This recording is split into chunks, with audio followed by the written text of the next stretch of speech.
This is the Business Growth Hacks Podcast, presented by Beefy Marketing. Here's your host, Andrew Brockenbush.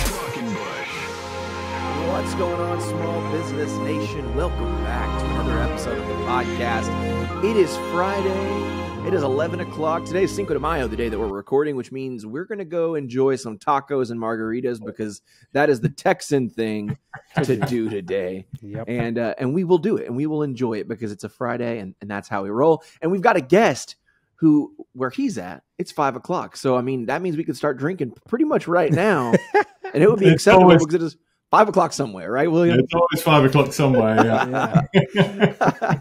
All right. So the way this works, William, we always kick these things off with an icebreaker. All right. Here's the icebreaker for you. What is something you have always wanted to do, but you haven't done yet?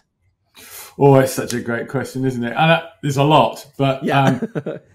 I've always wanted to jump out of a plane, and I've never done that yet. Ooh. So hopefully with a parachute on my back. Yes, please. Yeah. That's the desired way to go about that. This is a tough question. It is. You know, I'm usually kind of prepared for these, but I wasn't today. I didn't let myself see this icebreaker. So now I'm on the spot. So John, I'm going to give it over to you while I think about this. I'm prepared because I recently started doing a bucket list item. Me and my wife decided to go see every baseball park, Major League Baseball park in America, and we started with our first one last week. So that's cool. Well, that's I guess really cool. Second one besides the one here at home in Houston, but I'm really excited about that. I don't really have like a bucket list. I probably should. It gives you something to work towards and look forward to. I would say if I were going to make something up on the spot, something that I would like to do that I haven't done would be to visit every national park. Oh, okay. The problem is there's a lot of national parks. Yeah. But I always kind of think back on that backpacking trip I did through Glacier National Park. Mm-hmm. And it was just like the best week of my life. Seriously, just like how grounded I was and how connected I was to it sounds like so cheesy, but how connected I was to earth. It really put me in a mindset in my business where I could just take a moment to disconnect from my phone and think about, just the world that we live in. And I don't know, it was really, really therapeutic. So much so that when I got back home from that trip, I actually bought the domain name disconnectconference.com. And I always thought it would be really cool to create a whole conference where you fully disconnected from technology. And a requirement was you'd only get so much technology time per day because we are so inundated by tech every single moment of our lives. Yeah, I think sometimes we forget to just be human for a second, Yeah. I'm with you on that. I'd be there. If you ever do it, let me know because I'll be there. All right. We should put this into motion. Get this into motion, yeah. Right? Well, I'm going to do a formal introduction. William Buist. I'm going to get it right. William Buist, right? You got it. All right, perfect.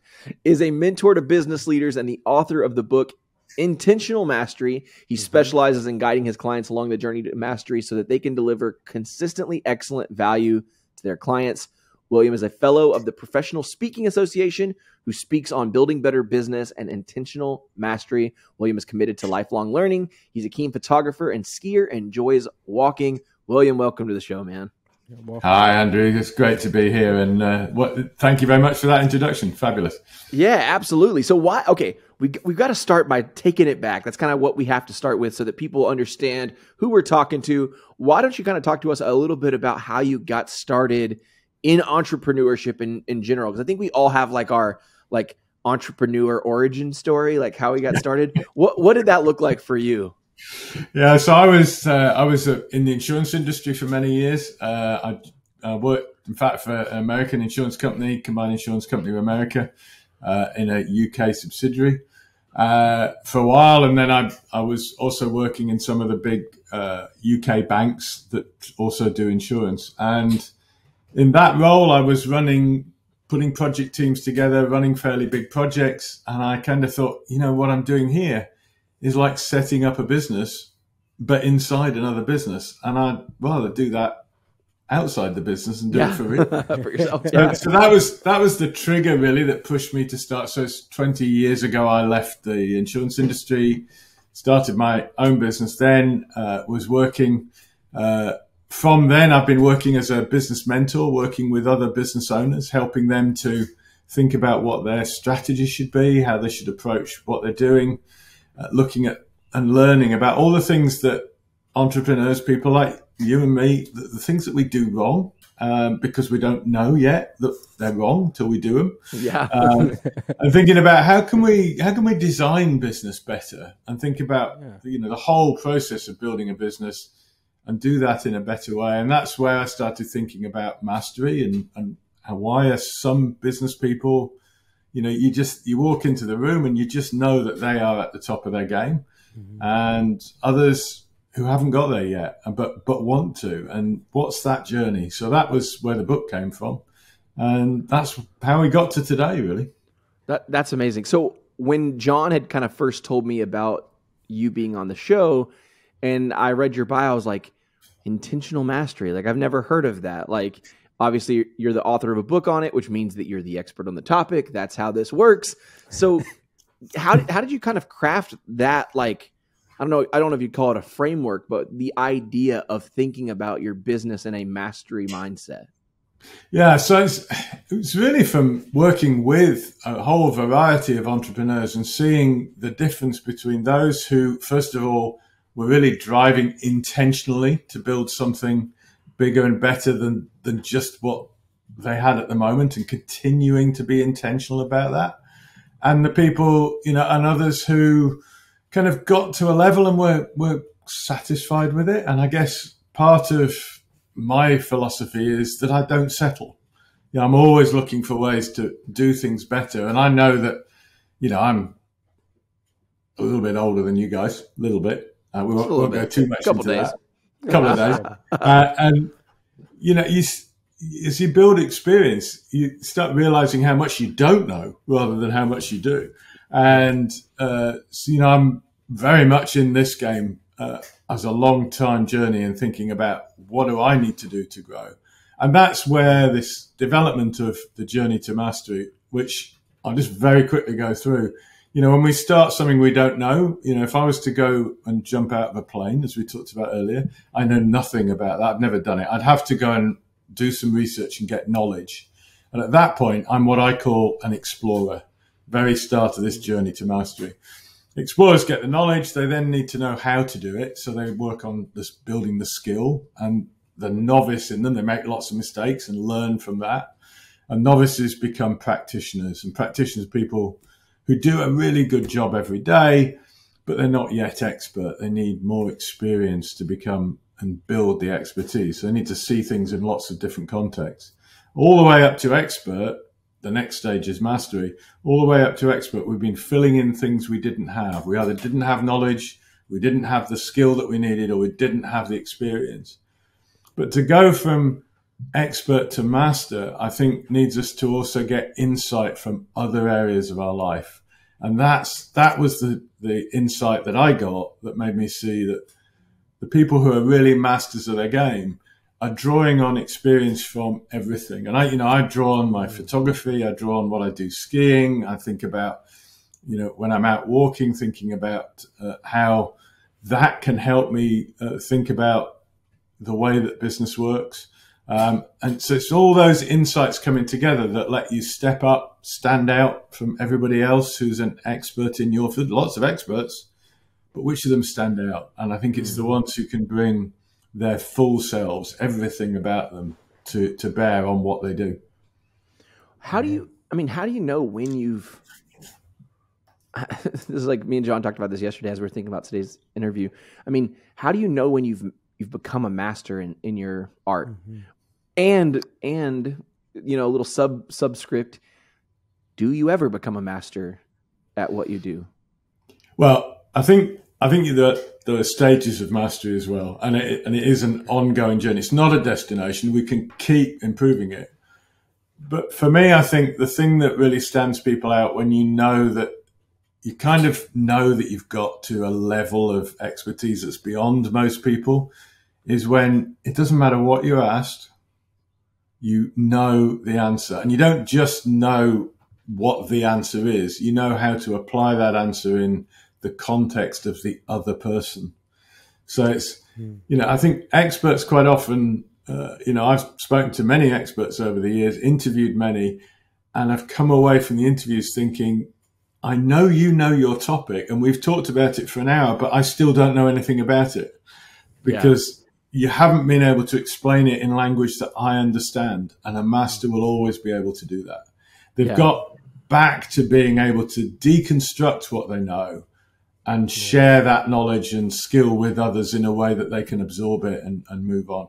And they also recognize that whole journey, I think. They recognize when they're talking to somebody who's an explorer and needs knowledge, and they give them knowledge. They don't jump into, how do you do this?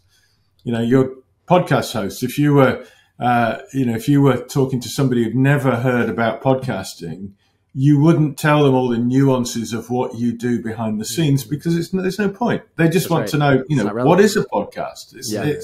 So the masters will have that level of granularity as well and understand how to pass information on to others.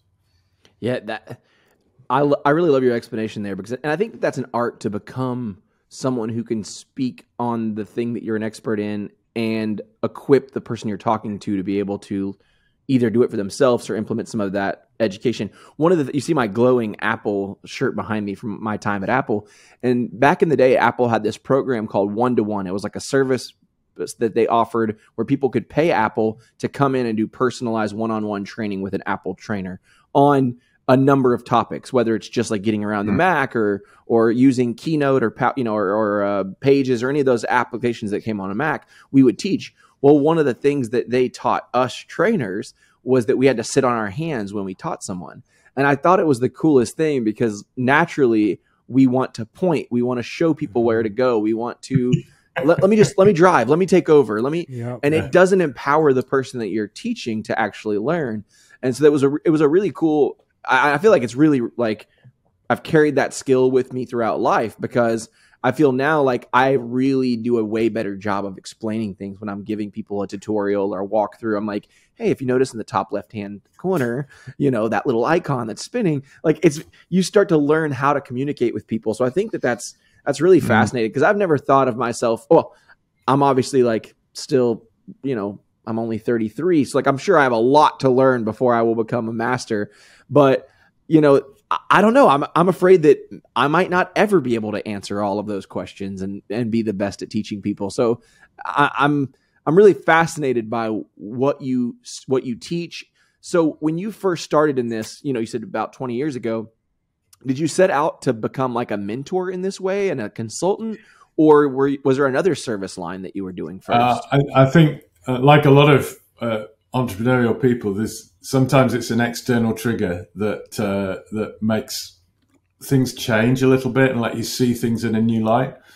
For me, that was first of all the 2008 banking crisis, when I had a lot of clients who simply stopped the projects we were working on because everybody pulled their horns in and said, we got no money anymore, and maybe we're seeing some of that again today, so for people who are faced with that kind of worry around, well, what happens? What I did, and I can only share what I did, was to say, okay, that's happened. I can't control that. I can't change it.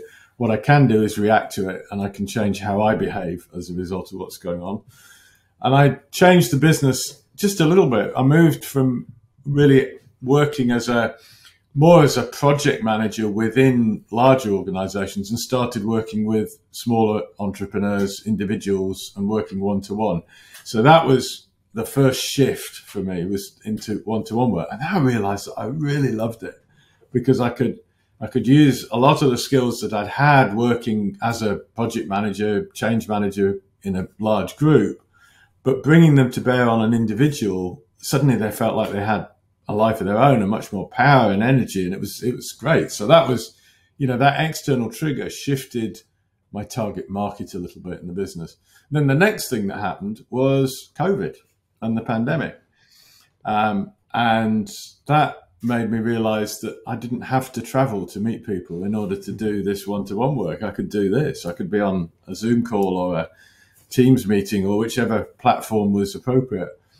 And I got really good at starting to recognize people's, emotional state and seeing how they were reacting and reading the body language, which I'd always, found a useful skill with the mentoring work I was doing face to face. It took a little while just to understand how to do that online. But I think that's one of the points about mastery. You get really good at something, external change happens, you're still doing that thing, but you're finding new ways, new contexts in which to do that work and do it really well. And the masters, again, will accelerate into those external changes and grow and thrive, while others who perhaps are not doing that thinking and not stepping aside and thinking, where are my strengths? What am I really good at? Where do I focus? The people who are going, well, this has happened, so now I have to do something completely different. And they're jumping back to being a novice or a practitioner rather than doubling down on the mastery part of what they're doing. Does that make sense? Yeah. Yeah, I think that's online with what we talked about in our pivoting episode a while back, Andrew. Making sure that you're making the right moves at the right time and not just doing a knee-jerk, oh, no, and making something, that may not work out at all. You haven't even thought about it yet. We talked about that in the last episode, too, is getting those analytics and thinking about actually putting together a strategy for what you're going to do instead of just throwing stuff out there and seeing what happens. Yeah, you're exactly right, John. It's about focusing on what you are really already good at and where your expertise lies. Doesn't mean you don't pivot, doesn't mean you don't have to change the business, but it means you focus where you drive that change so that it's building on what you already have and where your strengths are. And rather than, well, I was in marketing and that's not working anymore, so now I'll go and be a plumber. It's We joked about that a few weeks ago. I was to say, our joke is always a landscaping company. We're like, okay, it's not working out. We're going to go open up a lawn company. Yeah. Feels familiar. Yeah. So, I mean, speaking of intentional mastery, how does one master becoming a master? It's like that. Like that's the question. I mean, that's the question. Seriously, like, how am I intentional about developing that skill? Mm-hmm. Yeah, so I think the intentional part of this is about recognizing that it's like any part of running a business, you have to be strategic about it. You need to think, how I am where I am today, how do I get to where I want to be in 5 years' time, in a year's time, or doesn't matter what time scale, but pick a time scale and then break down, how do I get to that? For me, the mastery part is about thinking about what knowledge do I still need? What skills can I practice and hone? If you're a musician, you would play your instrument every day. So there's what part of what you do as an entrepreneur do you need to make sure you're playing every day so that you keep the skill up?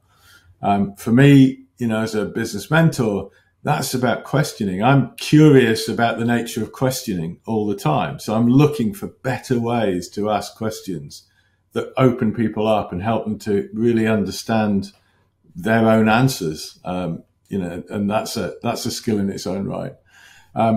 So there's that curiosity. There's also, I think, thinking about the other strategies that go with running a business, sales and marketing, those kind of skills around that part of the business, and systems and automation. And, I know you guys on other shows have talked a lot about how systems can be built into to make life a lot easier for people, and the software and all of those things. But I think there's one bit a lot of people miss, and that's about having a strategy for your own health and making sure that you're looking after yourself. Because as an entrepreneur, if we're not well, the business probably isn't going to be well as either. Yeah. So I look at 3 areas with my clients. I look at their emotional awareness. How good are they at recognizing their emotional state? I look at their physical well-being, and I look at their mental resilience and think about, how do they look at challenges and issues and things that go wrong, and making sure that we're all resilient enough to kind of be observant of it and to do what's needed to put it right without getting into a panic and flapping about like a broken chicken. Yeah.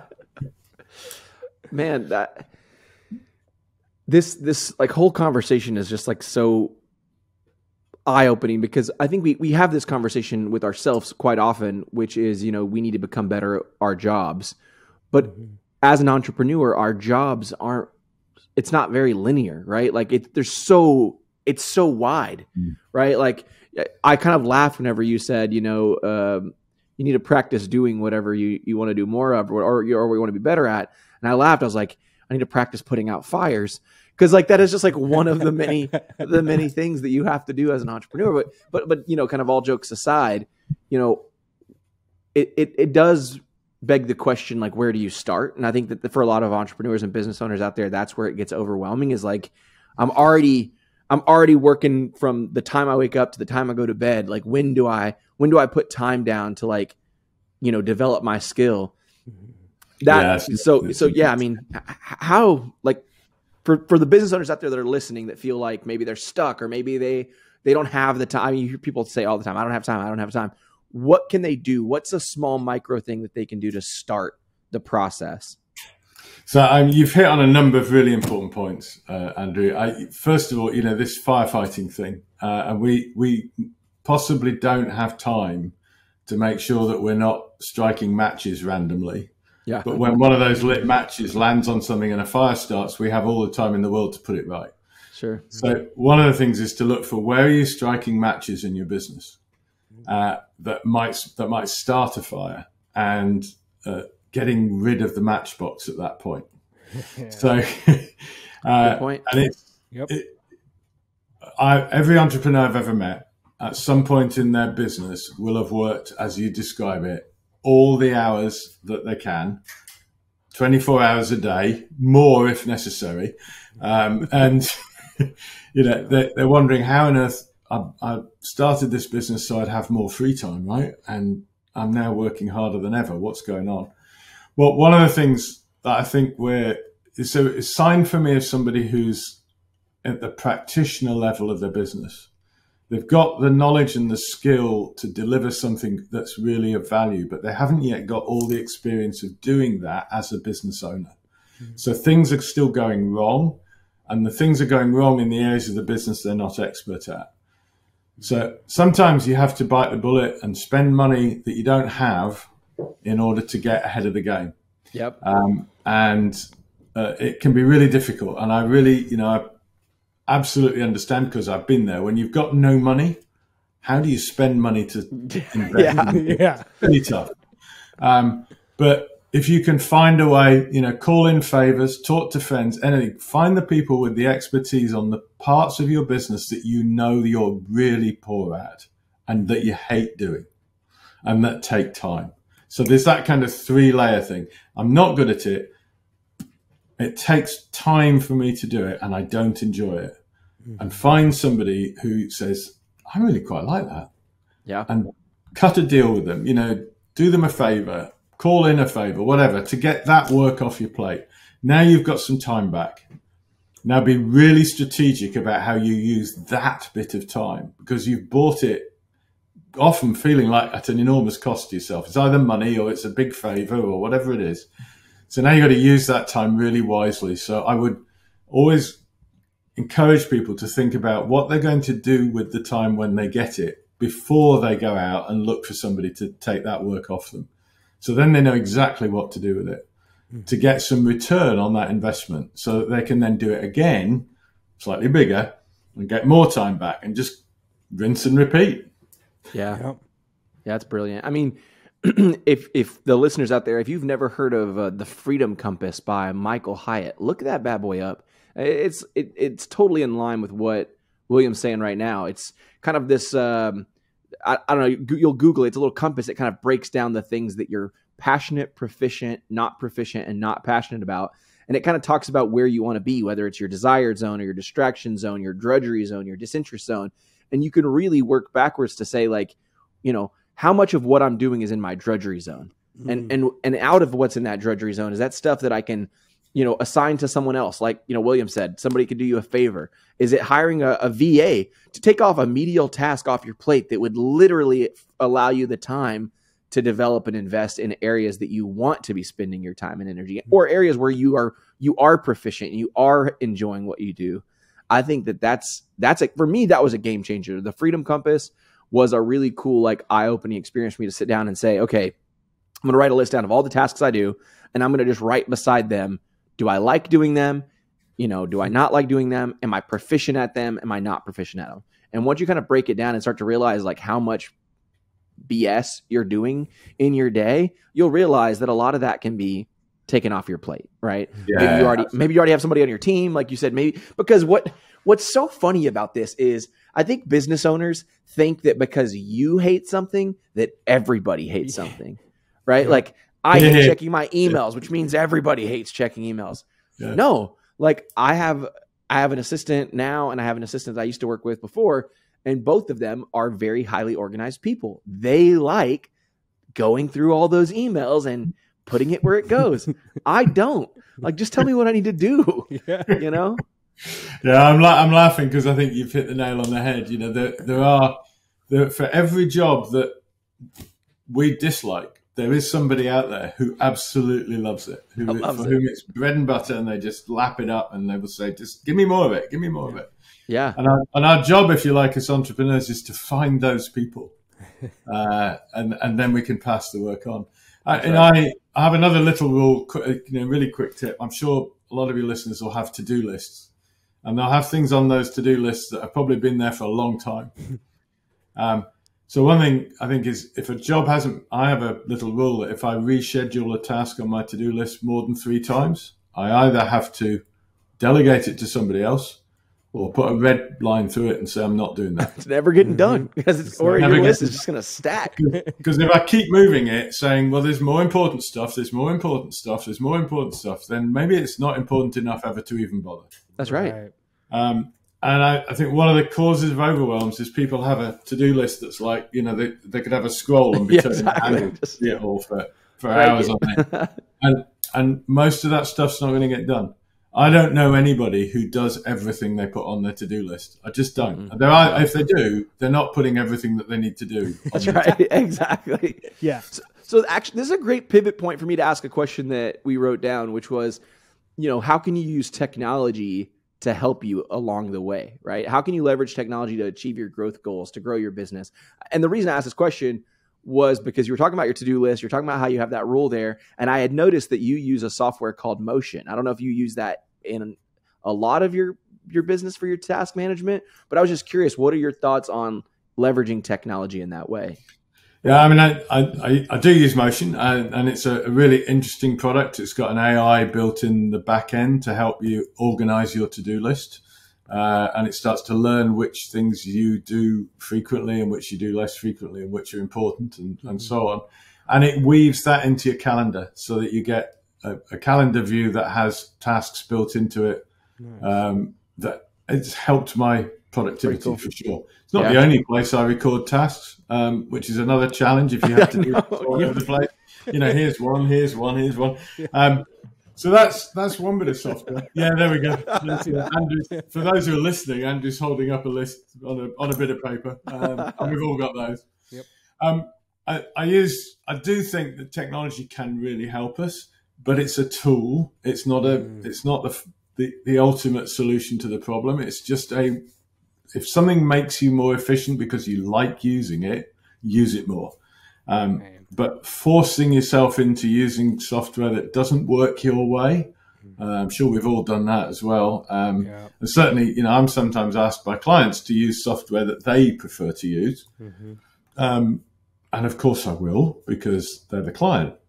But it doesn't mean that I'm going to use it as efficiently as they're using it, because I don't like it. Right. Yeah, for sure. So, I also, confusing names, but I also use a bit of software called Notion as well. Yeah, Notion. Okay, I saw Motion and I was like, wait a minute, is this Notion or Motion? No, they're different.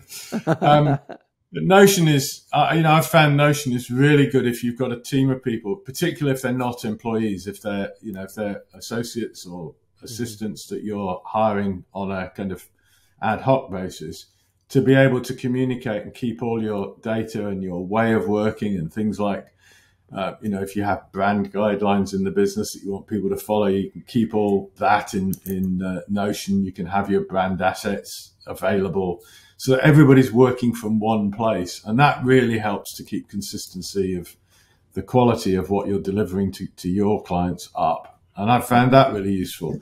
But again, if it doesn't work for you, don't use it. Use something else. Yeah, exactly. You have to find something that not only works for you, but also in a perfect world, if you have a team, works for your team. You know, I think one of the things that as business owners, again, we do a lot of times, like we find something we think is really cool. And we're like, hey, everybody, we're using this thing. And then one of the team is like, what the hell, man? Like, we don't want to use another thing. Like we've used it. We already used another thing. So you've got to make sure that you have everyone on board. It works for everyone and what they're doing. You know, I mean, I think that we've been guilty of that. We've been guilty of like trying a new tool every 6 months just because we're trying to dial it in. You know, one of the things that's worked really well for us, and I would encourage other business owners out there to do this, and it's such a stupid thing, like everyone says to do it, but until you actually put it into place, you don't realize how impactful it can be, is documenting your processes. And if you can document your processes in a tool that helps systemize and automate, like, so we use a tool, it's expensive. Like I'll just be candid there, but it's a software called Process Street.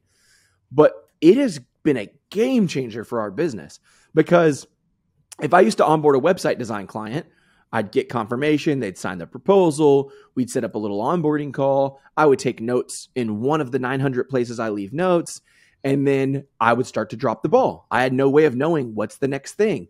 Obviously, another project comes through, I'm working on a logo, another client working on SEO, and I start to forget about the guy that came on board for a website. And especially whenever you're kind of in your early business years where it's that roller coaster ride of like, you know, everyone's out there chasing a new opportunity, you get the deal, and then everyone's like distracted with that deal to focus on other work and clients, right? So Process Street has allowed us to document every step of an onboarding of a client, but then within inside of that process, we can actually use it to document and contain the information for that job. So we can handle their onboarding, we can handle the emails that go to them, we can all of that. For me, we've been talking about this on a lot of our podcast episodes. It probably will just be a theme for the life of us because I'm a nerd for automation. If you can use automation in your business, you should try to, because it'll allow you to take a lot of things off your plate that might be stuff that you don't need to be wasting your time on in the first place. Yeah, I'm entirely with you. And I think my only word of caution is I wouldn't automate something until I'd done it manually a few times first, because otherwise, if you designed it with a mistake in it, you just make the mistake faster and bigger than before. Yeah. Times way more people. Way more people. So do test it first. But I absolutely agree. I think building processes, building the opportunity to have a checklist, a way of making sure I'm following these steps every time I bring somebody new into the business as an employee, or every time I bring somebody new in as a client, or how do we do our tax returns? You know, all of those things have got to be done. But the more you can get down how you go about doing it, and you do that once, you write it down once, and then you can just make sure you've done all the steps every time. You just schooled me a little bit, William. You just said even how you do your taxes. I'm over here thinking, you dummy. I could have done that a long time ago and taken the process of the things that my CPA needs every year and put it into a process so that whenever it's time, I'm already ahead of the game. I'm over here doing things the old-fashioned way. All right, well, wow, way to go. And how much less stressful would that be?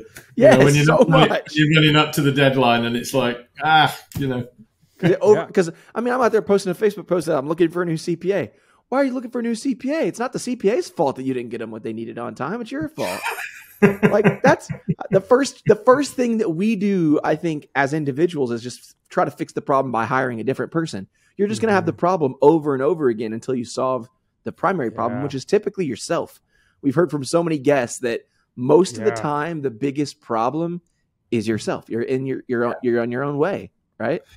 And one of the questions that I said earlier, I like to find great questions. One of the questions I ask business owners is, what's your favorite recipe? They always immediately go to, it's mac and cheese, or it's, I said, no. What's the favorite recipe in your business? And where have you written it down? That's good. That's very good. I'm going to use that. Can I use that one? Is that all right? Yeah, help yourself. That's a great question. Seriously. Let me ask you this. How do you help businesses stay focused, stay motivated when things aren't going really well. Because I feel like when things are like going really well, everyone's excited, everyone's pumped, there's money in the bank, things are flowing, you can hire people, you can invest in marketing. It's whenever there's a lull where you start getting business owners, they're like, we're going to cut our marketing and we're going to cut this and we're going to stop doing that. And I had somebody tell me a long time ago, saving money is not making money. And it's something that's lasted the time. Like, that doesn't mean spend frivolously and not be responsible with your finances. But in general, a lot of times the issue is not about saving and cutting. It should be about like further leaning into it and further developing it. How do you keep people focused and motivated during those periods? So I think the first thing is to have a really clear vision of where you want to take the business, and something that's important to you at a visceral level that, you're connected to emotionally and physically. I, a few years ago, made a commitment to myself. I love skiing, and I also want to stay healthy and live a long time. So I made a commitment to be skiing on my 80th birthday. Now, your listeners are going to be thinking, how's this related to running a business? But my point is, I have this long distance. It's years away. It's getting closer, but that's another story. It's still years away. Vision that I want to be fit enough, healthy enough to be able to ski then. That means I've got to ski every year for a start, because I don't want to lose the skill. And that means I've got to be earning enough money to pay to go skiing, and that's not cheap. No. So, there are parts of that vision that drive directly back into what do I need the business to do for me to support me being able to do that. So one of the things I really recommend to keep the motivation up is that people paint a really clear picture of where they as individuals want to be. Where do you want to take yourself? Where do you want to take your family? What do you want that to look like when you're, I don't know, I chose 80, but pick any number that makes sense to you in the time scale that you're working on. And paint that picture and tell other people about it. But one of the biggest mistakes I think people make when they set, big goals and big visions is that they set this big goal and then they think, well, I'm not going to tell anybody because they'll tell me that I've missed it when I fail. Yeah, that also means they can't help you get there. Yeah, no accountability. And it's amazing how many people who, when I've talked about that vision of me wanting to go skiing, have said, how can I help you do that? And then I can have a conversation about, well, actually, one of the things is I need to continue to grow my business. So can you help me do that? And they do, and they bring referrals and new clients and new customers. So, and I've got a vision for the business as well. And some of the things that I want the business to be able to do, I want it to be contributing to projects worldwide that make a difference to entrepreneurship for people, in less advantaged parts of the world, so that they can start their own business and start to have some of the things that we can have as business owners and enjoy because of that. So, that's a more charitable end of the thing, but I can't do that unless I can make money in order to provide money to do that. So that's part of my vision, and it gets me here. When I think about some of the people I've been able to help already and know the difference that that's made to them, and I think, if I can scale that up, and instead of helping a few people in poorer parts of the world to get going, I can help hundreds or thousands or tens of thousands of people. What would that be like? And then I talk to other people and say, this is why I'm doing it. And they go, how can I help?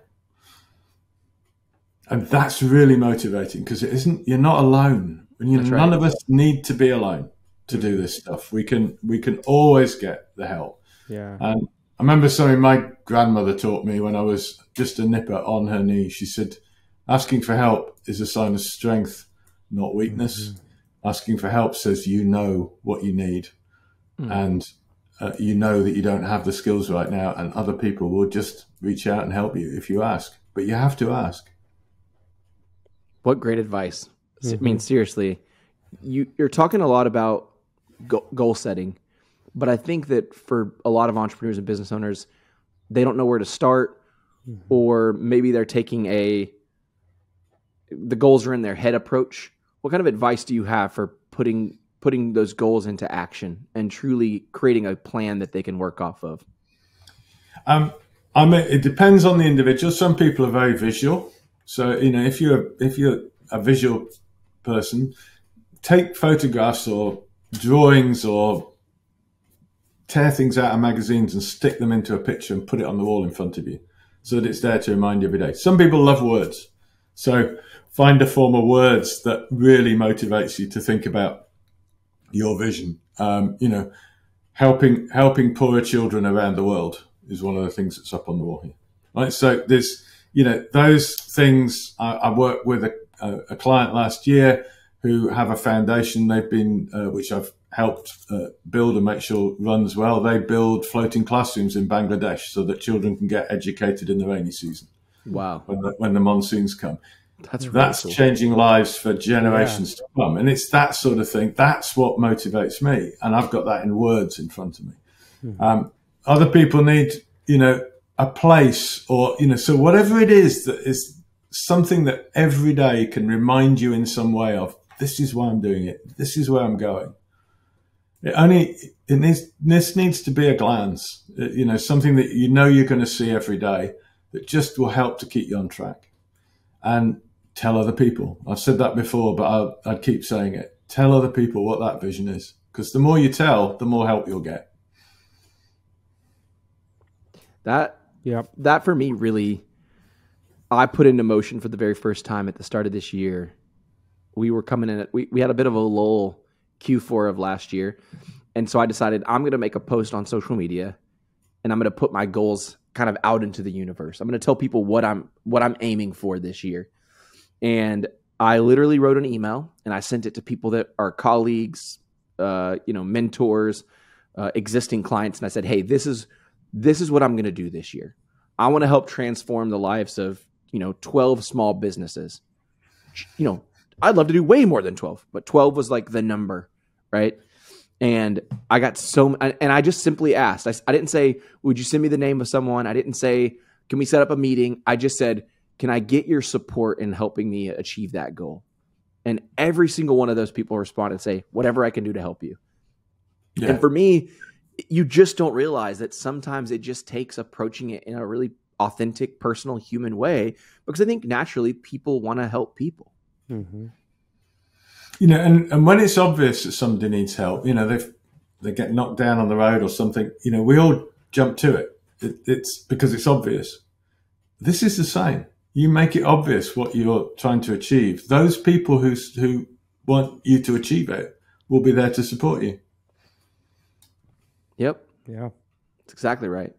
Let me ask you this as kind of a final wrap-up question here. And we've touched on it a little bit, but do you think every business owner should aspire to reach the level of mastery? No, it's not for everybody. I think, the journey that I described, the people who get to becoming practitioners, for an awful lot of people, that meets their working need. That they're good at what they do. They go to work every day. They do their job. They get paid for it. They go home. They do other stuff because that's where their passion lies. And that's okay. Some people become experts, stick there because for them, that's what feels natural and feels right. But for those, I think that, there's a group of people for whom it's never enough. They always want to be pushing the boundaries of what they know, pushing the boundaries of how skilled they are at it. We don't get, you mentioned baseball earlier, you don't get people at the very top of the baseball leagues playing baseball every week, day in, day out, unless they really, really wanted to be really good at it, at the best of the game. In the UK, our sport is soccer, and we have, players from all over the world who come to the UK to play in the soccer leagues here, because it's where they can be at their very best in their minds. So that's the game they're playing. So no, I don't think it's for everybody, but I think if it's for you, then you've got to take accountability. You've got to take responsibility that that's the journey you're on, and it's for you to decide. That's why I called it intentional mastery. It's for you to decide what your intentions are and make the decision to be not just an expert, not just the expert, but the very best that you can be in the market that you work in. And, when that happens, business comes to you as well. When you get there, it stops being a sales and marketing problem and it becomes a capacity problem. Yep. Which is a way more fun problem. Yeah, well, absolutely. So I think this is a great place for us to pivot to our last part of all of our podcast episodes, where we wrap up by asking our guests to leave us with a business growth hack. So I'm gonna play the sound effect, because we're a sound effect crew over here, and that'll give you a second here to think about what one business growth hack you can leave for our listeners. What you got for us, William? Well, I think you've touched on it already in the conversation. I think writing down what you're doing in some way or another for a period of time, maybe forever, but certainly writing down, if you haven't got the processes in the business that you need, if you haven't got the checklists that you need, writing those down would help. But just every day, I take 5 minutes at the end of the day and just reflect on, what have I learned today? What did I learn that I needed to work on tomorrow to change things? And I write them down, because if I just think about them, by the morning I've forgotten. But in the evening, and I do this in Notion, actually, we're talking about tools. So I've got this long record in Notion of all those overnight, I didn't do that very well today, and I'll probably have some thoughts on this podcast that I'll go down tonight as to how do we do that better next time. Mm-hmm. And it's the act of writing it down forces you to think in different parts of your brain, because you think about the idea, you then have to translate it into movements of your hand if you're writing with a pen or keyboard. And then, of course, you can see what you've written. So you actually take it out of your brain and put it back in again. And that process helps to make it stick and helps you to realize where you need to focus.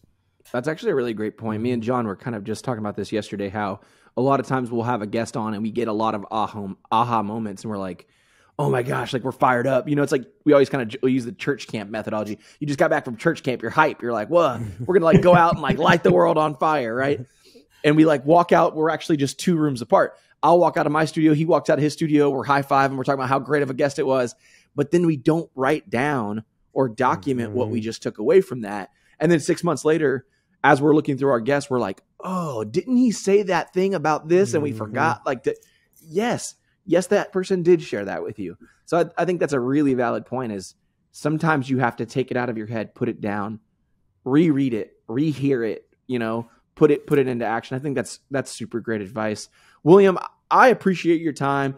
I know it's about 6 o'clock there, which means it's time for you to have a glass of wine or something. It's something fun to wrap up the week. I want to say thank you again. I want to ask you, what can our listeners do? What can we do to support you? How can we find you and follow you? Well, you've just given me a new idea there, actually, Andrew. But, so one thing is, if you and John would like to write down and email me with what you thought of as a result of hearing this episode, I'd love to see that. And for any of your listeners too, just email me what you learned from today. That would be really helpful for me too, to understand what was landing. I have an audit on our website, which allows people to very quickly run through 20 questions and get a report about where their business is right now and where they can focus to make a big difference. It's not an automated report. It's not driven by AI. I look at the answers that they've given in the question and personalize the report. Yes, there's a template, but it's there are personalized elements to it, because I want to give best advice that I can. That's free. And you can get to it at audit.williambuist.com, and it's BUIST for the surname bit. So audit.williambuist.com. That'll take you to the audit. Fill that in. You'll get the report a couple of days later, and hopefully it'll help you to really accelerate the growth in your business. That's what it's for. That's amazing. William, thank you so much again for sharing your insight with us today. Listeners, make sure you go check that out and support everything William's doing, because I feel like there's been a lot of value packed into this conversation today. And check it out. Make sure you listen to the episode. We always have amazing show notes with everything that we covered, his links, the high points of the conversation, some quotables, all of that to make it really easy for you guys to digest. And if you wouldn't mind, leave us a review, share the episode with a friend. We'll see you guys next week. Thank you for listening to another episode of the Business Growth Hacks Podcast. Be sure to subscribe wherever you get your podcasts so you never miss an episode. To get more marketing tips and tricks, follow Beefy Marketing on Facebook, Instagram, and YouTube at Beefy Marketing. And to take your business to the next level, check out our website at www.beefymarketing.com.